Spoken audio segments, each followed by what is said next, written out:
Hello, we're back. I have blow dried the final shape and I'm just going to show you what I've created so far. So this is part 2 of the session that I just showcased earlier, which is a restyle below shoulder. The blow dry, I'll talk to you a little bit about it. I just wanted to create something really quite edgy. When I was actually provoking the hair as I was cutting it, I could kind of feel that there was a bit of movement, a little bit of a weight, a little bit of a wave in there.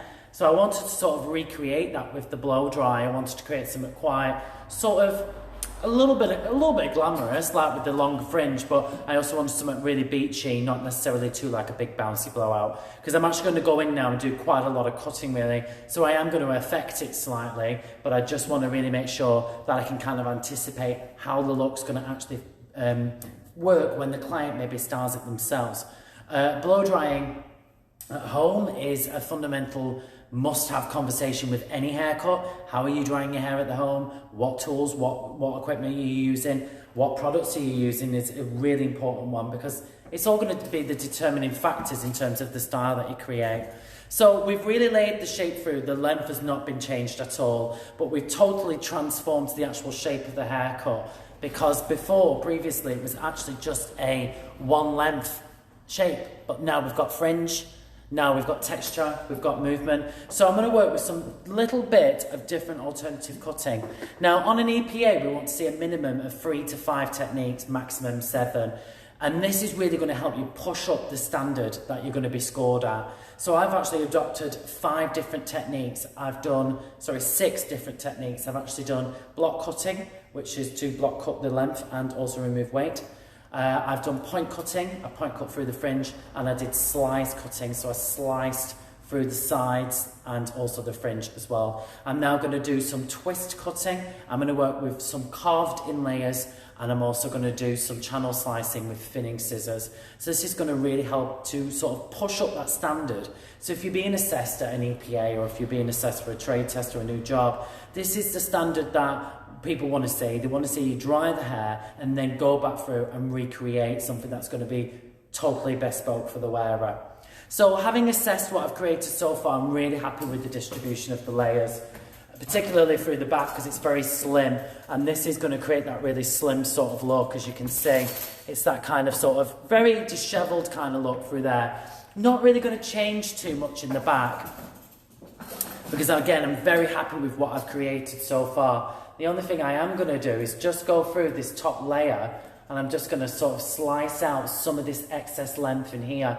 So I'm going to work through about 3 or 4 inches down, and then just work through with my scissors, and then I'm just going to very lightly, the technique that you're actually doing is this. I'm just going to zoom in on the camera, and then as that. So I move, and then I do this, and this, and this. And that is the slicing technique. And what that'll do, it'll just soften this crown area, because I want to create something just a little bit softer. So that's slicing. So I'm just working through, and I'm just slicing that shape, and I'm just going to shake that out. This has got a little bit of balayage in it, and it's sort of really come to life. I'll do some stories on this, and I'll do some different things. I'm going to slice cut through a little bit, so I'm just slicing through there. I'm just slide cutting through these layers. Again, just sort of really working through to create that really dishevelled, beachy kind of lived-in shape. I was really happy with the back, but it's the front that I actually want to change, because this fringe is super cool. I'm going to leave it long. It's going to be quite drama, but it's got too much weight in it. So I'm going to go in there with some thinning scissors, and I'm going to channel cut through. But the technique that I actually want to show you is a technique called carved in layers. And this uses a whittling technique. Now, whittling is actually when you take your scissors and you actually just basically work like this. So it's whittling down the section. And all you're really doing is just selecting areas that you want to layer. So if I look at the profile here, it's quite flat, can you see? I think what we need here is a little bit more texture. We need a little bit more layering. So what I'm going to do is I'm just going to work with a section. I'm going to take that section out, and I'm going to carve in a layer. Now I start at a layering angle. I then go in with the scissors and then work down through to create the actual layer like that. So that's the actual motion that you create. So I'm going to come just as close as I possibly can. And I'm going to take the scissor and then I'm going to work through, and now I'm going to begin to carve the layer.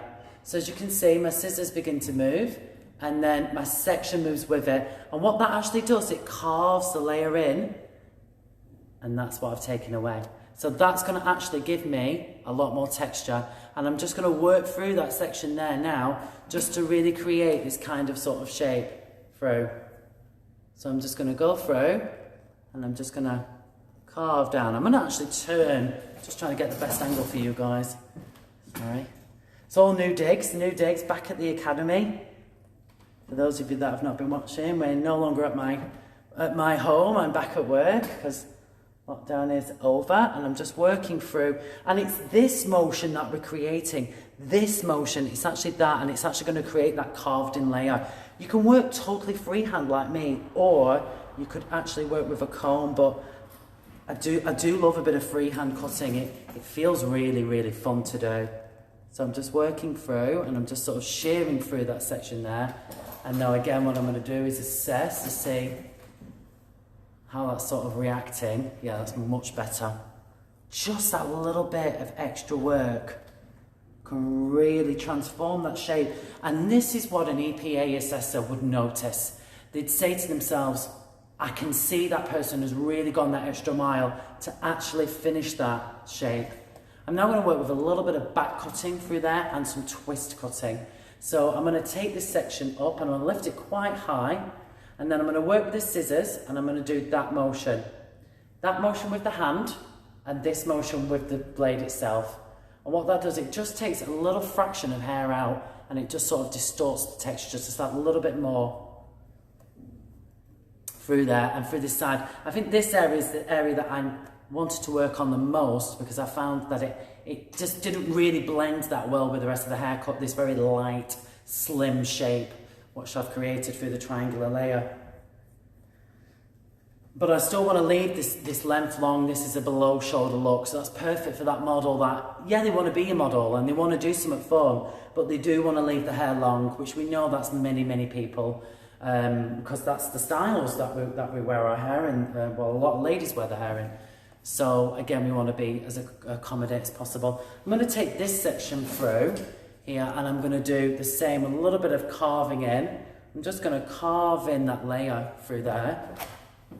And we're going to take that through. I'm just going to carve those layers through and just see how the shape reacts.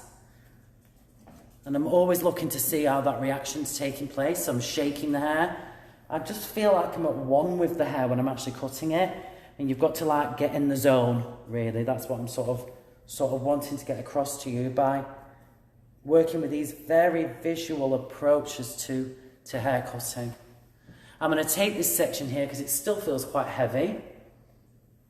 I'm just working with my hands. It's a very free like motion, but you could work with a comb if you wanted to. I don't necessarily want to work with that at the moment because I'm not really ready. Now I'm going to twist cut, so I'm going to twist this section through. And then what I'm going to do is then I'm going to back cut on it. And what this will do, it'll help create just that little bit more texture when this actually comes down. Oh, that's definitely what I wanted. That's really cool. So let's just recap. I've done block cutting, point cutting, twist cutting, back cutting, slice cutting, carved in layers. And now I'm going to do the final one, which is a little bit of slicing with thinning scissors. I'm using you guys as my mirror here. I'm just sort of seeing how this is working, loving this. If you guys look at my work on my own Instagram and also on what I do for Michael John, you'll know that I love anything that's got a little bit of free like movement to it. So this is right up my street, really. I just, you know, I could literally like blow dry hair like this all day long because I just love that kind of like lived in sort of shape. Okay, I'm going to switch my scissors now.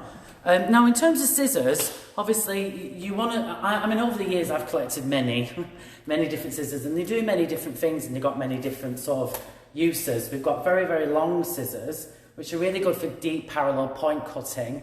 Also a little bit of barbering as well. And then I've got very small scissors and that's for like my detailing, my barbs, and these are my all-time favourite babies. Those ones, those are my special ones. I'm going to work with a texturising scissor, thinning scissors, and I'm actually going to work through Hi Chloe, I'm actually going to work through and I'm going to actually detail the fringe section using thinning scissors. I'm going to work solely with thinning scissors on this section here. And I'm not changing the length. I just want it to be a little bit see-through. I want to actually take this section here. I'm going to blend this section in because I think this was from the previous area. And now what I'm going to do is I'm going to slice cut through now with the thinning scissors. Now what this is doing, it's meaning that I'm not taking all the hair away.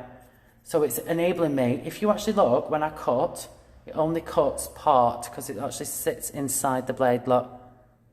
So it only takes away that much. And that's what's so cool about thinning scissors. And I was mad on them training, absolutely mad on them. I don't use them so much these days. I feel like I apply a bit more structure. But now for something like this, I just think this is so great because I want this fringe to be really loose and free. And I want it to have that sort of dreamy-like feel to it. So I'm just really working through just to create that much more softer texture. You'll see on my alternative cutting program, which is on Instagram TV and also on our Pivot Point learning resource, I do a whole haircut with thinning scissors, and it was one of my favourite lives actually to do because I loved the result actually. She's in this bag down here, the block, but she'd need a blow dry first before showing you guys. She's been in a bag whilst I've been moving back to the academy. Yeah, so I'm really happy with that. And again, you know, if the EPA assessor would be looking at my work, I'd be able to clearly say, I've demonstrated lots of different techniques. I've got triangular layering, I've got a total restyle, I've got disconnected fringe working in here, disconnects from everything else. I've got these sort of very lived-in beach-like layers. I've styled the hair very modern. Naturally, there's lots of other criteria, and if you're coming up for your EPA, like in the next endpoint assessment, the end of your apprenticeship assessment, if you're coming up for that in the next couple of months, which many of you are, and that's why I'm planning these sessions, I'd have a look at my 5-minute micro lecture that I'm going to be putting on tomorrow as well, because it's just going to go through a lot of the processes behind working with the EPA process and how to get the best out of it as well, and use it to maximise, you know, your success. Okay, that's cool. I'm really happy with that, guys. So what I'm going to do is I'm going to finish it off slightly. I'm just going to sort of go, if this was me in the salon now, I'd probably going back over this blow dry. I'd probably just twist out a few sections a bit more. I might wand it, or I might just do it a bit smoother. I'm going to have a little bit of a sort of a mess around with it, see what looks best. I'll do a few pictures, and I'll also put some on the post and also on the story as well. Okay guys, so this was part of the Advanced Skills Academy class that I'm setting up tomorrow on Pivot Point. You'll get an invite to that class should it be appropriate to your curriculum stages, which is for those who are about to complete who attend on a Monday. Tomorrow I'll be back on live doing a tint and lights demonstration for our first year level 2 learners who will be in attendance with us tomorrow doing practical. So your theory will be looking into our colour unit, which is the next unit that we will be discovering and learning all about. Pleasure as always. I do hope that the feed and the sound and everything that's coming through, if you've got any feedback for me, I'd love to hear about how I can make this better, this experience. There's a lot of changes now that I'm back in the academy, and I want to keep teaching you for those that are going to be busy working in salons and busy working on practicals, so you still get to do a little bit with me as well. And yeah, so I'll see you all throughout this week. Take care. Have a lovely evening. Bye bye.